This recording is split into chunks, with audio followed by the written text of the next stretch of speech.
Bem, então, vamos lá. Estou muito feliz porque esse é um assunto, o que eu vou trazer hoje, que ele abrange diversas disciplinas, a maneira de pensar. Eu acho que é uma maneira interessante da gente considerar, do ponto de vista da música, a gente olhar o cérebro, do ponto de vista do cérebro, a gente olhar a música.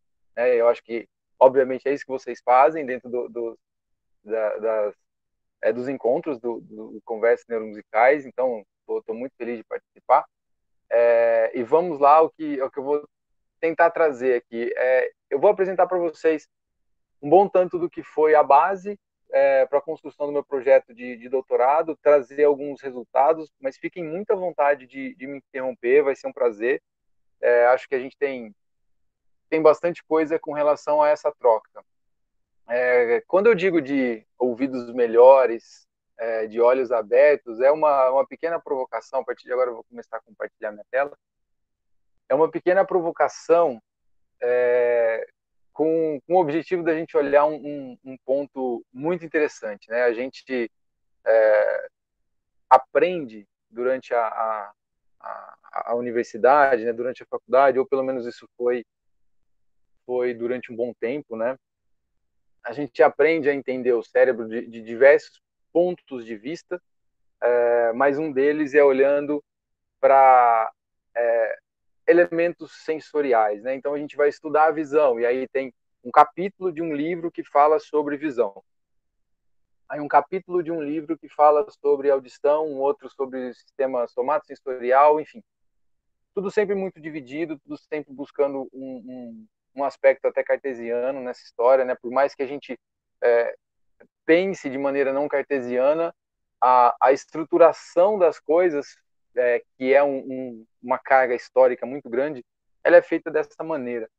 Então, como os ouvidos melhores de olhos abertos, né? O que uma coisa influencia a outra, o que uma coisa favorece a outra.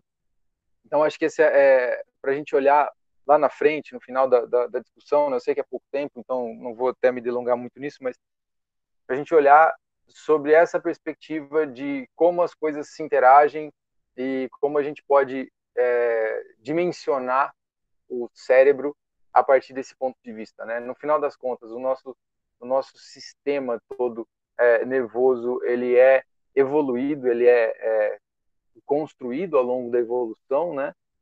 Com uma grande e fundamental função, mas não a única, mas uma principal, que é a de gerar ações, que é a de gerar elementos com interação no ambiente, né? Então, quanto melhor a gente faz isso, mais sucesso evolutivo a gente tem. E o nosso cérebro se tornou especialista em muitas coisas e aqui estão algumas delas. Um ponto de partida legal para a gente pensar é que esse mundo que moldou o nosso cérebro, ele não é um mundo unissensorial, né? O mundo é multissensorial. Então, quando a gente está de frente dessa massa, né, dessa imagem que eu coloco para vocês na tela, a gente quase consegue escutar o que está acontecendo.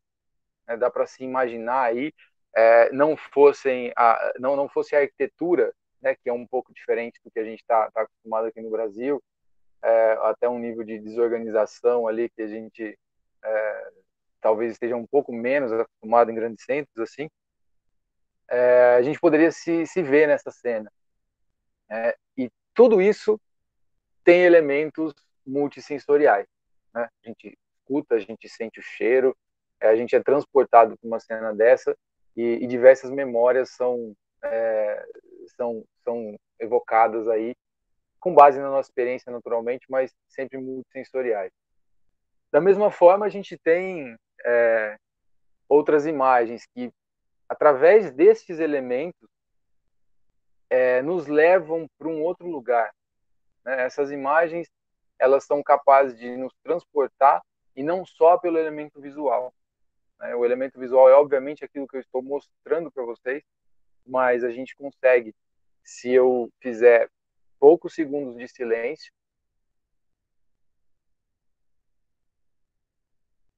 olhando a tela, a gente consegue se transportar para aquilo, né? E dentro disso, uma coisa já mais interessante ainda é a gente olhar o quanto essa imagem canta, né? Ou essa outra.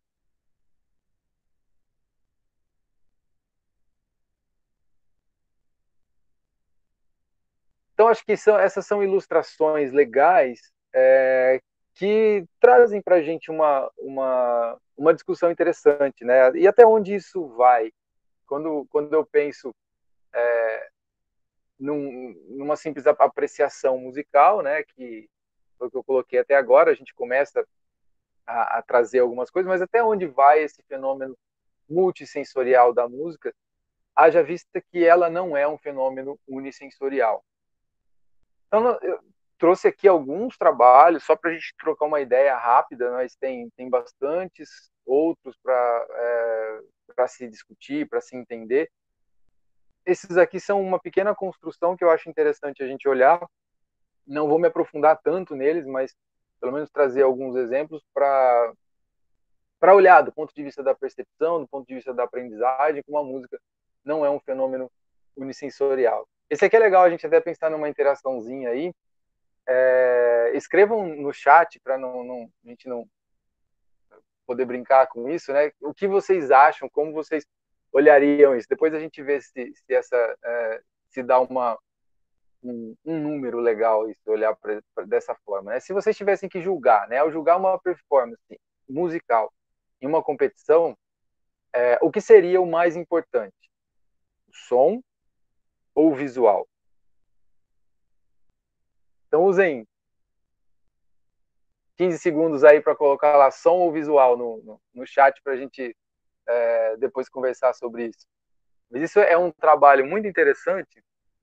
Os dois não, a gente tem que fazer uma escolha forçada aí. É muito interessante que, bom, essa é uma pergunta ótima, na verdade, né?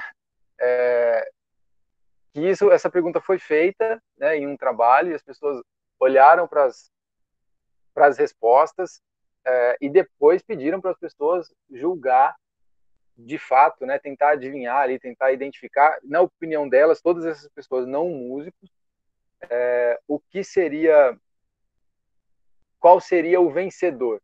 E o que a gente tem de resultado é muito legal, assim, né? Quando é perguntado o que é mais importante para analisar, o som, nessa linha que eu não consegui ver o nome, mas quem colocou ali, pô, é uma performance musical, o som, obviamente, né? O que é mais importante para julgar? Quase ali, 85% das pessoas trouxeram o som e poucas delas trouxeram o vídeo. É óbvio que é muito difícil você fazer um julgamento, você não vai saber ali se a pessoa desafinou, você não consegue saber, né? Então, isso sou até entretenimento esse tipo de pergunta, mas é muito interessante porque na hora da escolha, quando as pessoas tinham que julgar qual tinha ganhado apenas acessando o som e qual tinha ganhado apenas acessando o vídeo, elas aceitaram mais quando elas tinham que acessar, quando elas usaram o vídeo como informação. Então, isso um trabalho muito interessante quando a gente olha da perspectiva da apreciação, né, e esses, obviamente, como eu disse, não músicos, o vídeo tem uma importância muito grande. E elas entraram no ambiente, né, elas identificaram a melhor performance através do que elas estavam vendo. E isso é bem legal, quando a gente olha a apreciação, né, a percepção, são duas coisas que não são a mesma, obviamente, mas elas se conectam de maneira direta. Esse é um resultado muito interessante. Ainda nessa linha, né, da integração com relação à percepção, e ali a gente falou de audiovisual, aqui eu trouxe um elemento somatosensorial, né, e auditivo. Essa era uma tarefa muito simples. Os sujeitos eles tinham que simplesmente, era uma tarefa de tempo de reação, ou somatosensorial, ou auditivo, ou ambos. E eles eram expostos, né? Os grupos eram grupo controle e grupo de música. e eles eram expostos a simplesmente um estímulo e tinham que responder o mais rápido possível.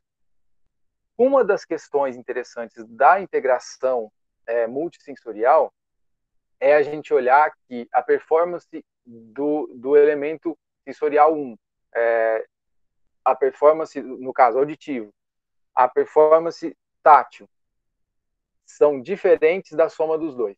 Isso tanto em resposta neural quanto em comportamento. E uma das teorias aqui, justamente, se a gente olhar, né, nesse gráfico, aqui é uma comparação, né? A gente tem um resultado de velocidade auditivo, velocidade tátil, a velocidade do estímulo auditivo e tátil e a velocidade de uma modelização do que seria um auditivo mais um tátil. Então, isso aqui tem toda uma teoria por trás, mas o que seria essa integração, trazendo que encontra-se alavanca-se a performance através da união desses dois elementos. Então, aqui, muito interessante, a gente tem que nos controles, a performance mais rápida foi melhor, né, foi diferente, ou seja, foi mais baixa aqui, do que aqui são percentis, tá? As respostas mais rápidas dos grupos e as respostas mais lentas, do que o modelizado, né, do que seria o esperado. Já nos músicos, eles foram melhor até o percentil 55, ou seja, é melhor do que o esperado até metade das suas respostas. E se a gente olhar aqui a comparação, né, auditivo, controles auditivo música, velocidade de reação, auditivo tátil, tátil controles e tátil músicos, tempo de reação também, os músicos são sempre melhores, e ainda melhor quando a gente fala de um estímulo somado, né, das questões integradas. Então, qual que é o mote desse trabalho? É a gente olhar que os músicos reagem mais rápido e são melhores integradores multissensorial. Ou seja, só corroborando a ideia de que a música ela é um fenômeno, de fato, multissensorial. E aqui a gente tem alguns elementos interessantes, também entrando no que diz respeito à audição e visão, e olhando para alguns correlatos neurais. Isso começa a entrar num lugar bem legal, né? Aqui eles olharam para mismatch negativity. Então, o que eles tinham aqui? Quais eram as possibilidades dos estímulos? Aqui a gente tinha um estímulo audiovisual incongruente, então a nota base seria sempre a sol e a outra nota seria o dó, mas aqui o dó era representado no lugar, né, a notação dele estava em mi. E aqui o estímulo mi, ele era de fato representado visualmente e auditivamente no mi. Então, isso você tem ali tocando a nota sol, sol, sol, sol, sol e um desvio é o dó, ou então sol, sol, sol e o desvio é o mi. Com opções de o audiovisual incongruente entre a notação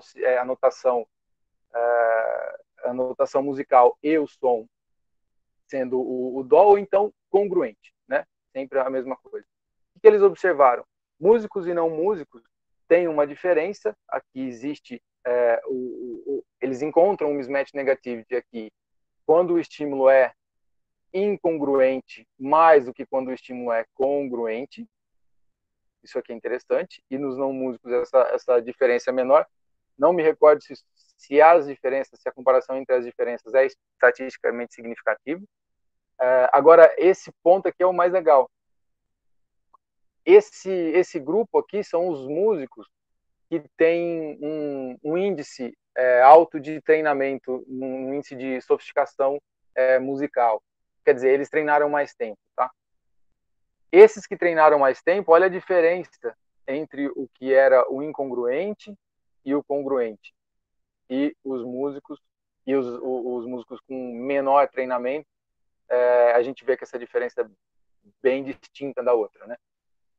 Então, isso é muito legal que também a música ela molda essa integração audiovisual. Obviamente, eles pegaram uma notação musical, então quem não é músico não é esperado que tenha isso mesmo, isso é um controle, mas quem é músico com um grande treinamento desenvolve essa resposta neural de maneira automática, né? Então isso é bem interessante também a gente olhar. Agora, de um ponto de vista de aprendizagem, eu trouxe dois ou três trabalhos aqui para a gente olhar a comparação entre aprender unimodal e multimodalmente a música. Notem que a gente vai olhar até no meu trabalho, os protocolos de treinamento, eles são curtos, mas em se tratando de uma longa carreira musical, né, de aprendizagem de fato musical, então são 8 dias de treinamento de 25 minutos, mas eles não são tão curtos assim como um treinamento de um dia, né, que não foi no meu caso, no caso do meu trabalho, ele é um treinamento bastante curto. Então são alguns dias que os indivíduos treinam, podemos discutir sobre esse treinamento, tem algumas observações com relação a essa divisão dos grupos aqui, mas basicamente eles treinavam executar ali uma sequência, né, uma melodia no piano, não eram músicos, e o objetivo de um teste pré e um teste pós era identificar da mesma forma ali qual era uma sequência diferente, né, daquela sequência padrão. Então, um teste pré e um teste pós idêntico, qual que era a sensibilidade, eles olhavam para a sensibilidade, o índice de sensibilidade do indivíduo para identificar essa sequência diferente, e comparavam depois essa mesma tarefa depois de um treinamento. No treinamento, os indivíduos poderiam ser ou aqueles que iam treinar auditivo e somatosensorialmente, ou seja, eles praticavam de fato, e outro grupo que aprendia olhando a prática, ouvindo a prática dos demais. Então, tá aí minha maior crítica, né? O grupo auditivo, eles simulavam aquilo como se fossem eles na aprendizagem. De qualquer forma, a gente olha o resultado pré e o resultado pós, o grupo somatosensorial, né? Comparando os dois pré, isso não está feito claramente, mas comparando os dois pré, um grupo tem o mesmo resultado, mas depois a sensibilidade deles foi significativamente mais alta do que o grupo auditivo, depois do treinamento, né? Ou seja, se você treina de fato fazendo, é uma outra coisa. Mas uma das coisas que interessava para eles era ver alguns correlatos. Eles utilizavam magnetoencefalografia e foram identificar de novo, né, o MMN, o mismatch negativo, que o sinal, e viram aqui o grupo auditivo diferente do grupo somatosensorial e auditivo, né? Então, tanto numa sequência mais simples quanto numa sequência mais complexa. Então, qual que é a observação deles, né? Existe uma plasticidade neural induzida por um treinamento que eles chamaram de short term, né, de um tempo mais curto, quando se compara multimodal e unimodalmente. Da mesma forma, seguindo ali essa ideia, esse aqui é um trabalho do mesmo grupo, existiam duas hipóteses. Se você quando aprende uma tarefa multissensorial, se o que comanda, né, o que de fato, onde está a plasticidade nessa história, está relacionado a áreas multissensoriais ou a áreas unissensoriais. E esse é um ponto muito legal, é um ponto muito chave, que é uma mudança de paradigma aí, de se pensar na última década, nas 2 últimas décadas, que essa discussão ela começou a acontecer e vários trabalhos foram surgindo para se olhar dessa forma. Então, o que a gente tem aqui? A hipótese de que áreas multissensoriais guiariam essas mudanças e áreas unissensoriais guiariam essas mudanças. Então, a tarefa era semelhante, eles aprendiam uma sequência, o grupo audiovisual que via e ouvia, e o grupo audiovisual e somatosensorial e também ouvia e também aprendia a tocar de fato.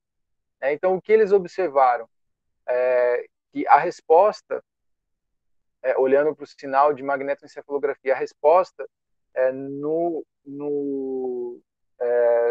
superior temporal gyrus, giro temporal superior, que é uma região reconhecidamente associada à integração multissensorial, foi onde se observou ali uma diferença entre o grupo treinado com com as três modalidades sensoriais e o grupo treinado com a audiovisual, somente duas modalidades sensoriais.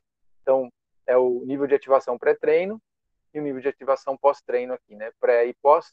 O que eles observaram é que o pós no grupo treinado com as três informações sensoriais teve uma performance diferente, uma alteração maior nessa região. Então, a conclusão deles foi para a hipótese A, né, de que as estruturas multissensoriais elas influenciariam essa plasticidade de fato, mas aí entram algumas críticas que acho que a gente tem que pensar na extrapolação disso e na conclusão final de fato. Uma é que eles atingiram um teto de performance, e quando você tem um teto de performance, a sua aprendizagem sensorial ela é muito prejudicada, né? Um teto de performance, sobretudo no início de aprendizagem. Isso, por diversas razões, a aprendizagem ela é prejudicada. Então, há de se ter uma margem para se crescer ali. E a outra coisa, a outra maneira da gente pensar é justamente a hierarquia reversa, né? Que a gente começa, num processo de aprendizagem, a gente começa modificações de estruturas que são na alta ordem de processamento e depois a gente vai baixando para estruturas que são iniciais, no início do processamento. Então, as primeiras coisas que são as mais plásticas ali, elas são de fato regiões de associação, regiões que não são, dificilmente eles encontrariam essa relação ali em uma estrutura unissensorial.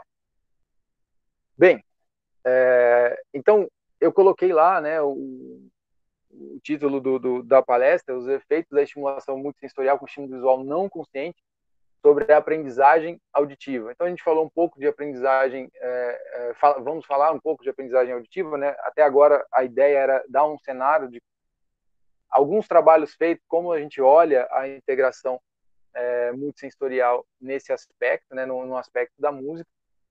Mas eu vou trazer aqui algumas coisas que talvez nem seja muito novidade para vocês, mas são alguns trabalhos que guiam uma maneira de pensar sobre a aprendizagem auditiva associada à música. Né? Então, esse é um trabalho que eu achei interessante, uma maneira da gente olhar, se estudar um desenvolvimento de um ouvido. Aqui tem uma linha de um ouvido absoluto, muito embora várias críticas sejam possíveis de serem pautadas aí, mas o que eles fizeram nesse trabalho, dentre algumas notas, os indivíduos deveriam, quando tocada a nota alvo, sinalizar com uma flag, né, com uma bandeirinha ali, né, que era essa é a nota correta. Fizeram isso com crianças de 3 e 4 anos, crianças de 5 e 6 anos e adultos. E o que eles observaram é que ao longo foram feitas várias sessões de teste, né? Então as crianças inclusive faziam as sessões de teste algumas vezes em casa com os pais. Essas sessões elas mostraram que a aprendizagem a capacidade de identificar a nota alvo de crianças de 5 e 6 anos, ela foi melhor do que tanto adultos quanto crianças mais novas. Isso é relativamente interessante aqui a gente olhar, né, que é uma janela, mas se vocês olharem, depois de 6 sessões, eles chegam próximos a 90%, ali, em torno de 90% de performance. E isso é bem legal quando você pensa na capacidade que a gente tem de identificar uma nota para a qual a gente foi treinado, aliás, a qual a gente foi treinado a ouvir. E quem faz isso de maneira indiscutível são os possuidores de ouvido absoluto. E esse trabalho, eles fizeram uma maneira que eu achei bastante interessante, e adotei inclusive para o meu trabalho, de identificar quanto essas pessoas conseguem, ou quão próximo, né, como é que a gente identifica quem são os possuidores de ouvido absoluto e os que não são. Então, quão próximo eles estão da nota que deveria ser a correta, né?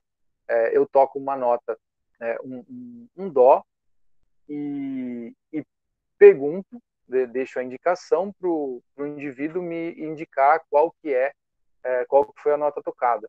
E ele pode responder qualquer uma das 12 notas ali possíveis, de modo que ele tenha uma resposta em que o intervalo seja de +6 ou até -6 de distância dessa nota. Então, com base nessas respostas, eles vão identificando o módulo dessa distância entre a nota-alvo, né? Então, um dó para um ré, a gente tem uma distância de 2, sempre em meios tons aí. Pega o módulo disso e faz o desvio médio absoluto da nota-alvo. De modo que uma performance perfeita, esse desvio médio absoluto é 0, porque a pessoa nunca erra. E uma aleatória vai dar uma diferença de 3. Então, aqui, o que a gente tem? Pretos são os pontos daqueles que se julgavam possuidores de ouvido absoluto. E brancos são aqueles que não se julgavam possuidores de ouvido absoluto. O desvio médio absoluto e aqui o percentual de respostas corretas.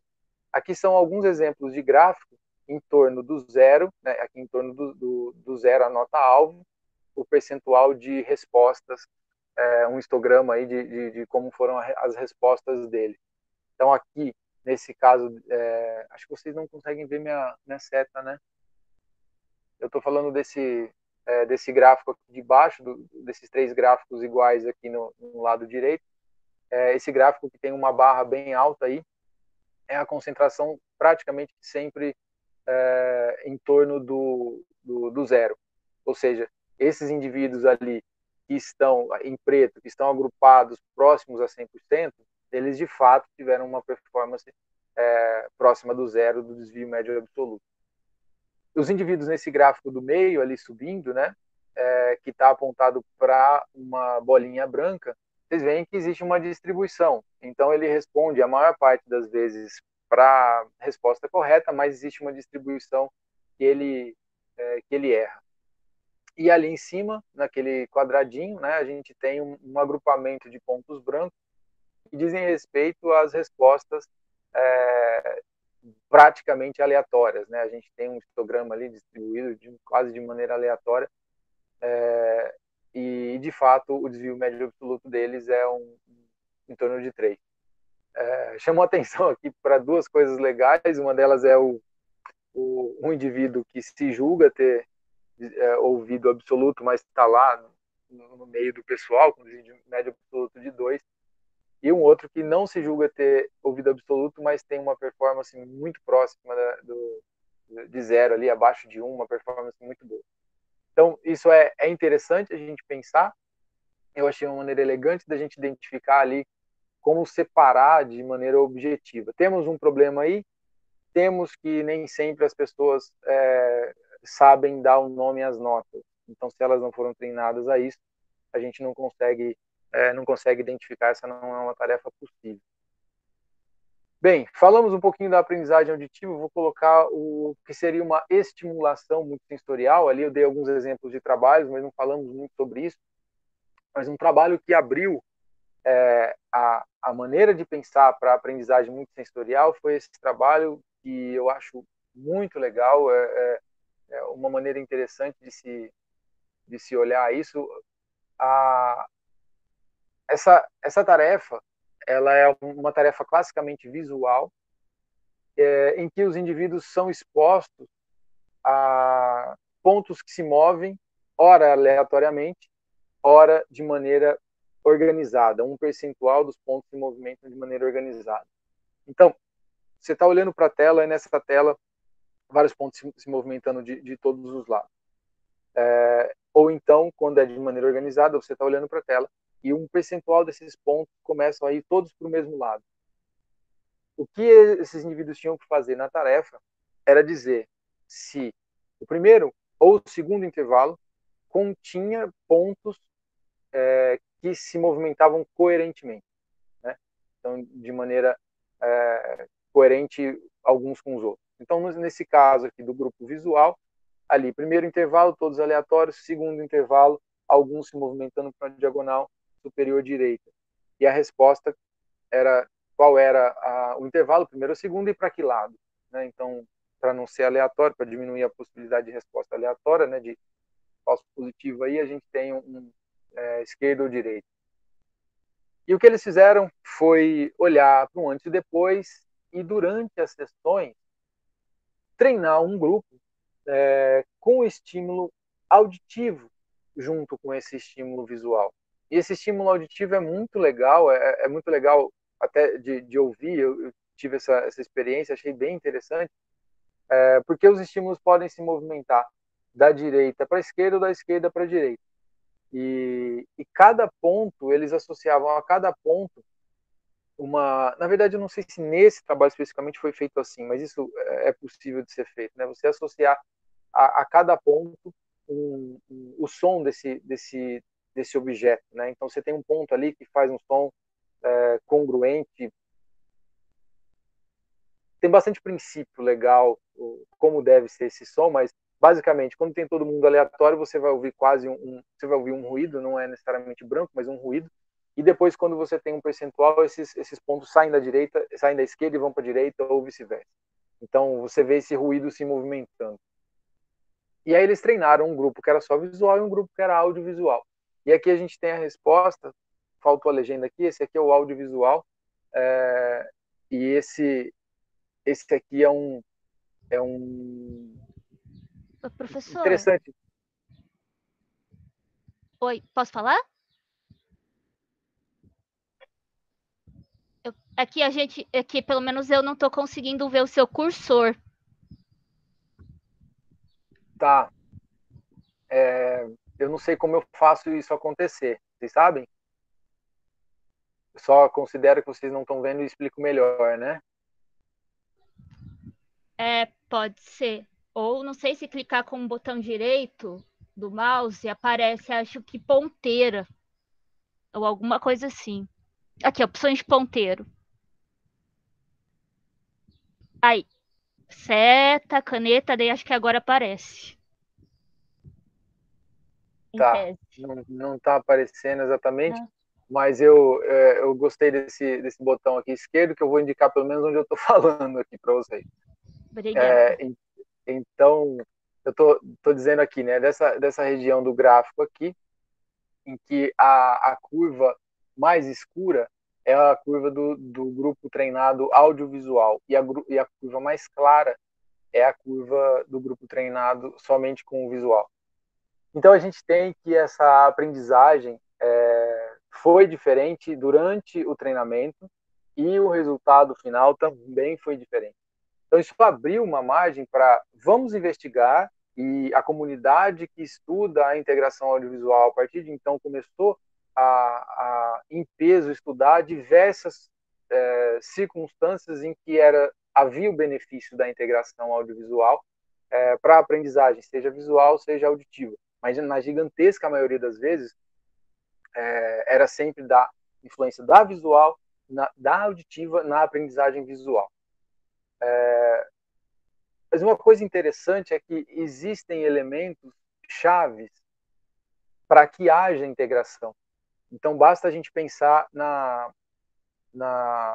no cinema. Né? Quando a gente está assistindo a um filme, o que nós observamos que quando tem um delay, por mínimo que seja, entre a fala e o que você tá vendo, aquilo incomoda muito.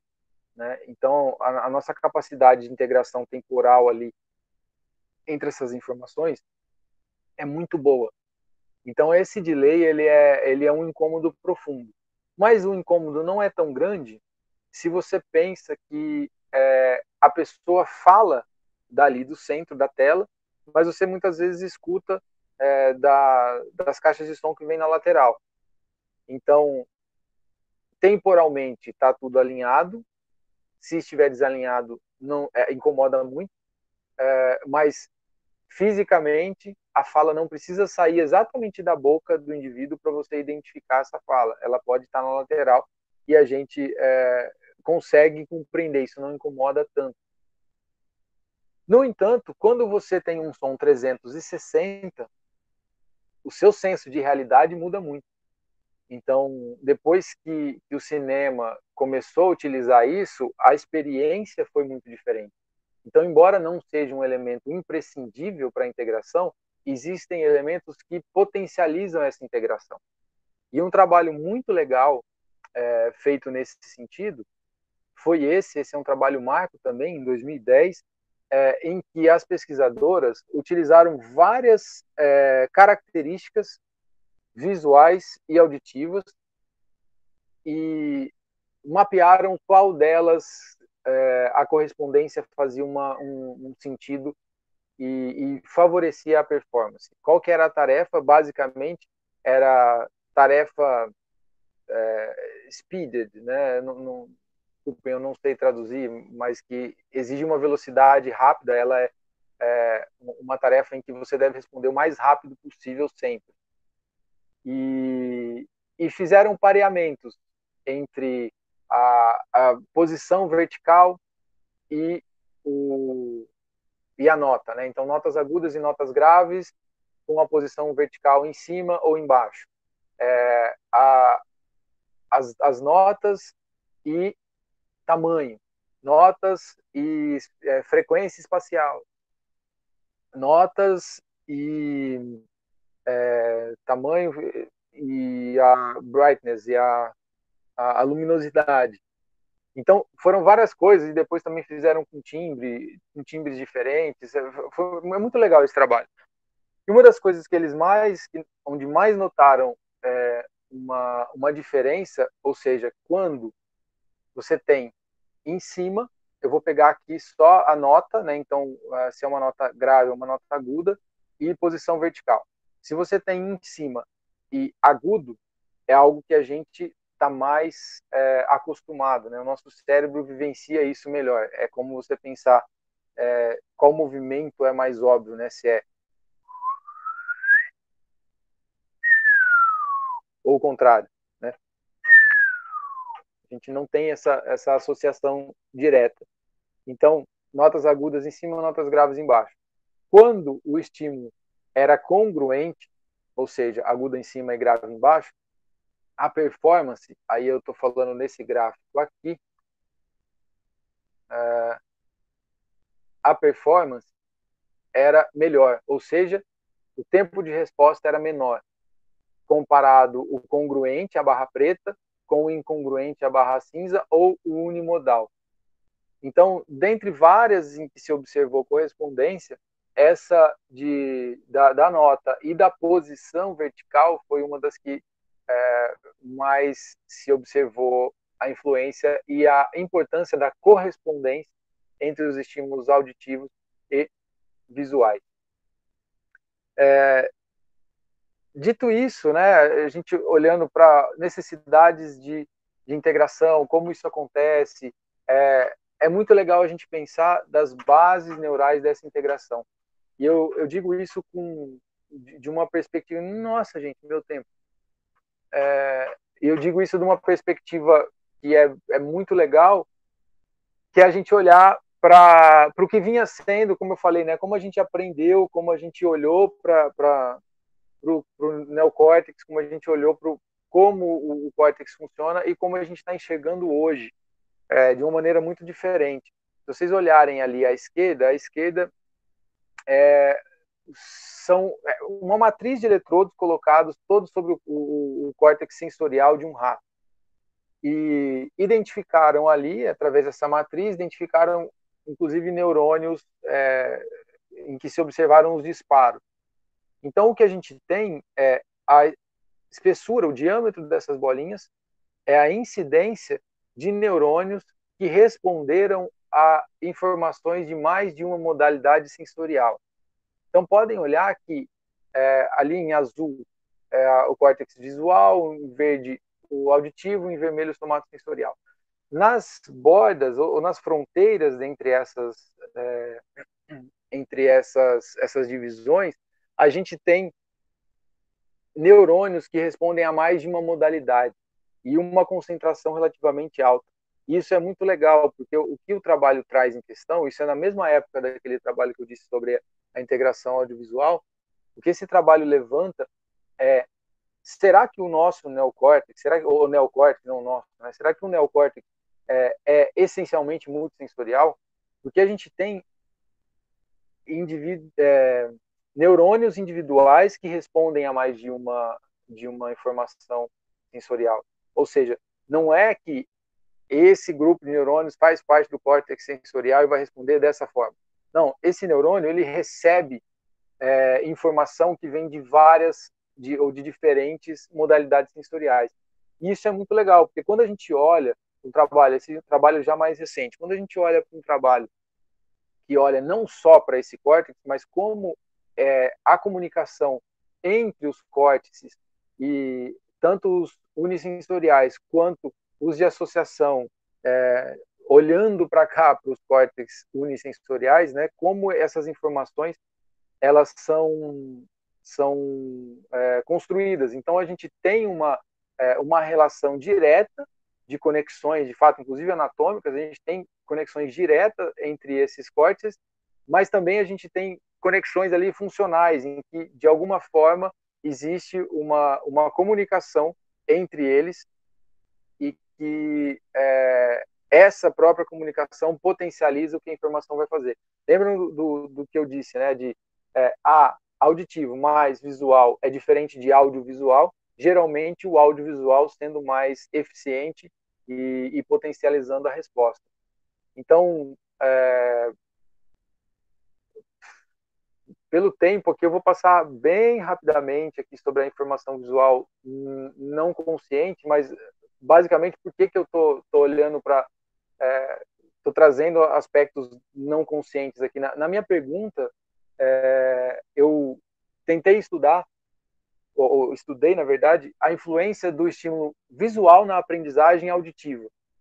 Mas a gente tem um ponto muito importante que é: se eu tenho uma informação visual que me diz alguma coisa, por exemplo, eu fiz um pareamento entre notas graves e notas agudas, 6 notas, e o pareamento do estímulo visual era um pequeno ponto luminoso que podia estar entre uma das 6 posições no campo visual, entre a mais grave e a mais aguda. Se eu pareasse com um estímulo visual claro, ou seja, um estímulo visual que fosse evidente para o indivíduo, a chance era muito maior que o indivíduo simplesmente se pautasse durante um processo de aprendizagem naquilo que é mais fácil. Então, se eu escuto uma nota e tenho que dar a resposta com base no que eu estou vendo ou escutando, eu vou ver muito fácil e vou saber dizer assim, é a nota 1, ou é a nota 2, tal, de acordo com o que eu estou vendo do ponto luminoso.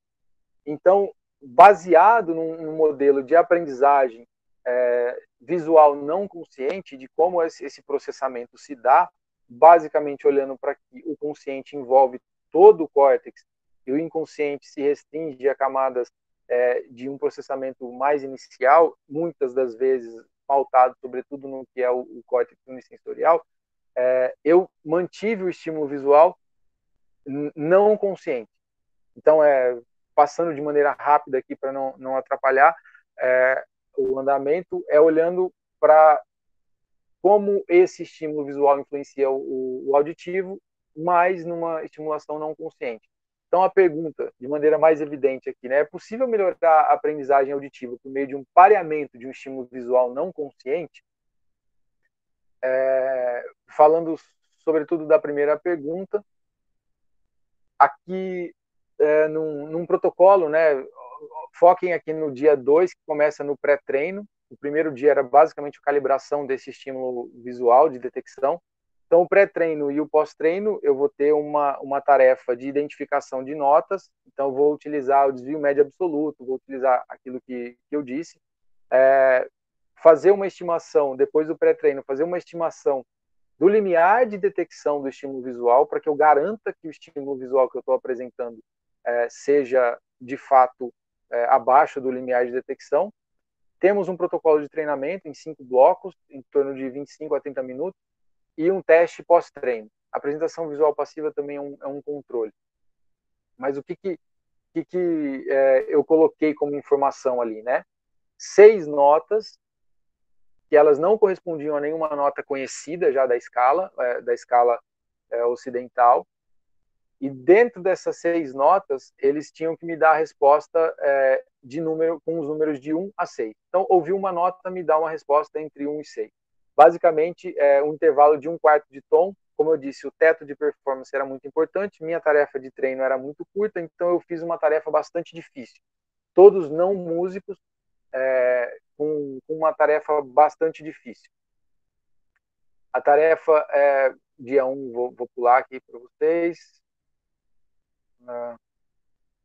Basicamente na tarefa pré e pós-treino, né? Então, o indivíduo ouvia por 33 milissegundos um som, sem estímulo visual nenhum, né? Então, aqui era só aprendizagem auditiva, eu ia ver o que acontecia de efeito do treino.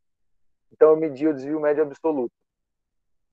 Aqui no treinamento, como eu disse, em apresentação de tela em branco, depois o 33 milissegundos, o estímulo audiovisual, sendo que o grupo controle era um estímulo somente auditivo, com as notas de 1 a 6.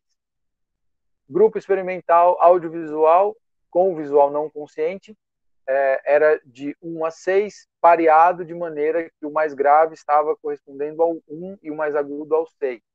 E o controle audiovisual incongruente, a gente tinha o contrário, né? O mais grave estava correspondendo ao 6, e a mais aguda correspondendo ao 1. Então, eles tinham que identificar ali durante o treinamento qual era a nota e recebiam um feedback se era correto ou então, quando incorreto, qual era a tentativa correta. Aqui eu vou pular também. Então, o que a gente teve aqui para a primeira pergunta? Gráfico A. A gente olha aqui o desvio médio absoluto. O desvio médio absoluto é quanto maior, pior a performance. Então, lembrando que quando é 0, a performance é melhor. Em preto, auditivo, em amarelo, audiovisual, em laranja, audiovisual incongruente, o grupo controle. Então, a gente tem que, durante o treinamento, vocês veem que o estímulo auditivo, quem performou com o estímulo auditivo, teve uma performance pior do que tanto o audiovisual quanto o audiovisual incongruente. Isso foi interessante para a gente. Esperado do audiovisual, mas o audiovisual incongruente não. A gente esperaria que ele fosse tanto indiferente ou que piorasse. Mas o que é mais interessante disso aqui é a gente olhar o efeito do treinamento, e aí é comparar o pré e o pós. Então, gráfico B, olhando somente o efeito do treinamento, a gente vê que, nesse caso aí, é o percentual de melhora no desvio médio absoluto, né? Então, por isso a barra maior está no grupo audiovisual, e eles melhoraram mais depois do treinamento do que o auditivo e do que o audiovisual incongruente. E aqui a gente tem o que é esperado mesmo, né? Que é o auditivo e o audiovisual incongruente, eles não se difiram ou que seja pior do audiovisual incongruente. Aqui é uma comparação, só um Cohen's-d, que é uma medida aqui do efeito, né? Comparando intragrupo audiovisual pré e audiovisual pós, a gente tem um efeito muito grande. E entre os grupos, ali só fazendo o efeito pré e pós, né? Comparando o efeito pré e pós do audiovisual com o auditivo e do audiovisual com o auditivo incongruente, a gente tem efeito entre médio e grande, e os dois controles um efeito muito pequeno. Patrícia, eu estou estouradaço no tempo aqui. Como é que você gostaria que a gente olhasse? Eu posso ir lá para uma finalização? A gente abre? Sim, você tem. Pode tranquilo. Quer dizer, a gente, em princípio, terminaria, mas se a gente passar alguns minutinhos, não tem problema, não. Pode finalizar e aí a gente deixa um tempinho para algumas perguntas. Tá bom. Então, vamos lá, isso aqui ficam para quaisquer perguntas. Esse é um ponto que eu acho o mais legal dessa história toda, é que o efeito do treinamento, quando eu fui observando ali a melhora em audiovisual, mas não melhora muito nos outros, tal, o que a gente tem de diferença, onde que a gente olha, onde que a gente encontra essa diferença. E lembro que eu tinha uma nota 1 e a nota 6, né? De 1 a 6, na verdade. E é muito interessante que depois, e aqui está para quem está fazendo pesquisa, essa foi uma coisa muito legal que eu aprendi conversando com os sujeitos. Então, fazer aquele debriefing no final é uma das coisas fundamentais, e também tendo feito a tarefa, que eu peguei uma dica ali que eles estavam me dando de onde era que ficava mais fácil. Então, dali a pouco, depois de um tempo, eu começava a identificar a nota 1 e a nota 6 era melhor, mas geralmente me diziam da nota 1. E aí, poxa vida, a nota 1, ela começa a se transformar, mesmo que nessa escala estranha ali, né, de quarto de tom, de 6 notas e tal, ela começa a se transformar numa nota tônica. Então, sempre que voltava para a nota 1, tempo de reação melhor e performance melhor. E isso me chamou bastante atenção, de modo que eu separei essas notas todas e pude ver que o efeito do treinamento, quando a gente olha aqui nesse gráfico B, o efeito do treinamento, né, que é mesmo gráfico mostrado aqui, né, nesse gráfico B, ele acontece e é sobretudo causado por conta das notas 1 e 6. E a 2 e 5, olhem lá, praticamente a gente não vê diferença. Então, tanto faz como o grupo treinou, o pré e o pós, a performance foi muito parecida. Isso é bem legal, que é a gente olhar que a aprendizagem, como eu disse, foi uma tarefa muito curta, muito pouco tempo. A aprendizagem, ela começou pelas extremidades. E a gente tem uma discussão legal para fazer sobre isso, né? Que tanto essas notas, elas de alguma forma passaram a ser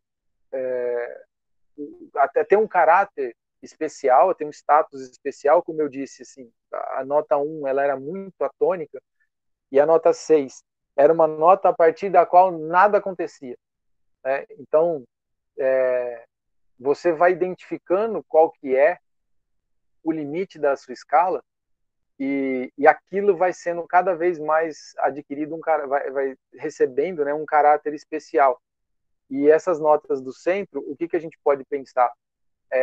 Depois de um tempo, numa tarefa um pouco mais longa, será, né, e essa é uma coisa bem legal, até um desdobramento disso, será que a gente não encontraria a aprendizagem surgindo e a gente vendo essa diferença destacar ali nessas notas intermediárias, né? Esse é uma das perguntas que saem ali para que esse efeito de curto prazo, de curtíssimo prazo, esteja talvez um pouco mais robusto. Então, respondendo à primeira pergunta, é possível melhorar através desse pareamento? Sim. Então, desde que a apresentação seja congruente, o que é esperado, e, obviamente, aí com grande contribuição dessa performance nas notas de extremo. Agora, essa aqui eu vou rapidamente, a gente fez a coleta do EEG durante esse tempo todo, tal, e dentre algumas análises que a gente fez, uma delas foi de tempo-frequência, e a gente observou que na tarefa toda acontece um aumento em teta, uma diminuição em alfa e beta. O que, para ser rápido, né, o que a gente olhou aqui é que a comparação entre pré e pós, em teta, tanto os grupos AV, aliás, o grupo auditivo, quanto o controle audiovisual, o incongruente, eles tiveram uma atenuação desse sinal, né? O grupo audiovisual não teve. Então a gente não observou essa atenuação ali na teta entre pré e pós, não teve uma diferença significativa. E isso se refletiu em diversas outras análises, que eu vou pular aqui agora, mas é interessante a gente pensar assim, papéis da banda teta, né? Então, a tarefa, ela envolve bastante elemento de memória de trabalho. E a banda teta tem uma função interessante nisso, né? A banda teta, ela cumpre um papel integrador entre áreas corticais, o que é essencial para esse trabalho, né? E de manutenção desse sinal. Então, isso é uma questão que chamou muita atenção da gente, e eu vou partir aqui já para o final, e essa acho que é o ponto mais legal da história, que olhando para os cortes unissensoriais, que era aquilo que mais interessava nesse caso, né? Se existe uma comunicação, existe algo que a gente possa olhar que aconteça nesse sentido. Então a gente olhou para a conectividade do córtex, entre aspas, unissensorial auditivo, com demais regiões, dentro de um intervalo em que essa atenuação que a gente observou não aconteceu. Então, quando a gente olha aqui a conectividade entre o córtex auditivo, aqui é o pós menos o pré, né? Somente a diferença entre um e outro, o quanto mudou entre uma informação, entre uma fase e outra. E se vocês olharem o grupo AV, que são essas duas representações ali, o grupo AV do centro, a gente tem que a conectividade com o córtex visual foi o ponto que mais foi diferente entre os grupos. E nesse ponto aqui, pré e pós, não tinha informação visual. Ou seja, o que modificou no grupo audiovisual depois do treinamento, que favoreceu essa não atenuação da banda teta, a gente encontra justamente aqui no córtex visual. Esse foi o ponto mais legal, né? Que é a gente pensar, pô, existe uma conectividade, uma diferença de conectividade entre o pré e o pós, entre regiões auditivas e regiões visuais, em uma tarefa que é só auditiva, mas depois de um treinamento visual, audiovisual. Então, acho que para fechar a história toda, tenho bastante que agradecer uma turma que me ajudou muito durante esse trabalho.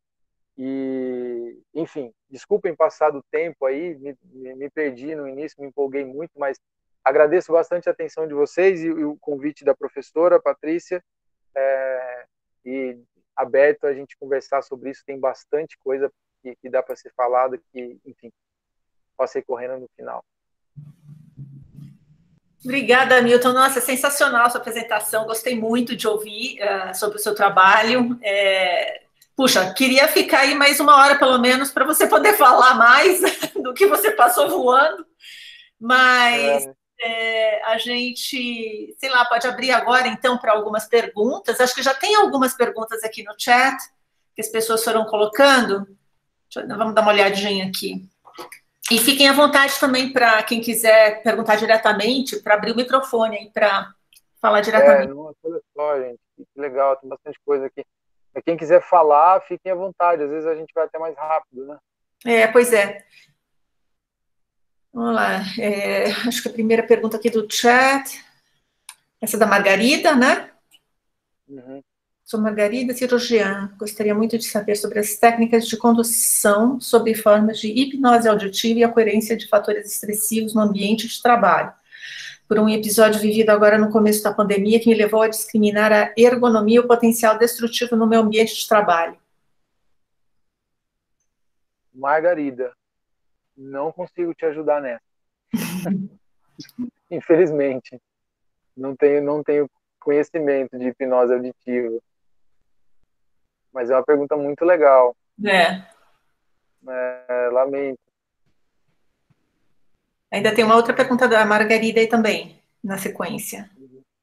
Ainda lembrando de outro caso interessante, uma flautista e um oboísta de Belo Horizonte uma vez me contaram morar numa casa muito pequena, cuja rua de frente foi modificada de forma que o farol dos carros noturnamente adentravam, irrompendo luminosidade em suas vistas. Seria possível que microdespertares noturnos desfoquem a capacidade de sedimentação do conhecimento ou alterem positivamente a permeabilidade do estímulo do barulho do carro em seus subconscientes ou estágio do sono em que eles se encontravam?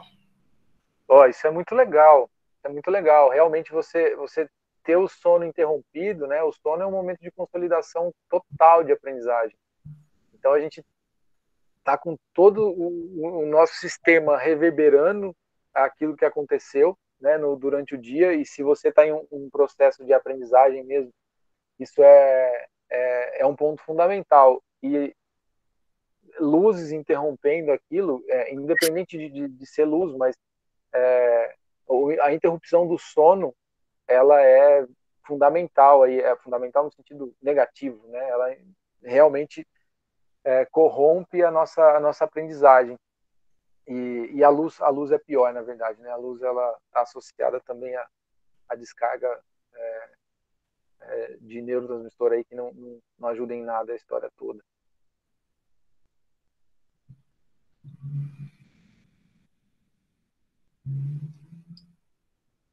Estou pesquisando a associação multissensorial sobre aprendizagem auditiva, trechos musicais e expressões faciais e a influência das emoções sobre o processo. De acordo com a literatura, você acredita que seus resultados comportamentais e fisiológicos poderiam se estender para esse tipo de metodologia? Você chegou a ver algum estudo que envolvia emoção como variável? Eu não peguei nada de emoção como variável, mas é um ponto muito interessante, porque quando a gente pega lá aquele trabalho da apreciação, sobretudo o que se vê é emoção, né, expressão facial. Então a integração audiovisual naquele caso, ela passa por uma questão audiovisual mesmo, uma questão emocional muito muito intrincada, né? Então se a gente olhar para essa pergunta do audiovisual associado a emoções faciais, cara, esse seu trabalho é sensacional. Realmente, como eu trabalhei com a percepção bem início do processamento mesmo, então assim, era um bip de 33 milissegundos, a gente teria que construir um cenário que é a influência, não exatamente da integração, mas a influência do estado emocional para essa aprendizagem. Agora, a gente olhar para a integração dentro de um processo de percepção, de apreciação, né, da percepção do todo, então trechos mais longos e como a gente identifica isso, essa influência das emoções, cara, é uma avenida muito legal. Eu realmente vi bem pouco sobre isso, bem pouco. Muito bacana. Eu fiquei me perguntando quando você estava falando, né, sobre esses resultados dos participantes rapidamente identificarem as notas das extremidades, né? Uhum. Você chegou a pensar em usar oitavas dessas, em oitavar para cima e para baixo essas notas do meio para avaliar o efeito? Seria muito legal. Nós pensamos nisso. Na realidade, eu fiz assim, experimento piloto, eu fiz com, nossa, de tudo que é jeito. Eu fiz com 10 notas, fiz com 8 notas, com oitava eu nem cheguei. O que eu observei?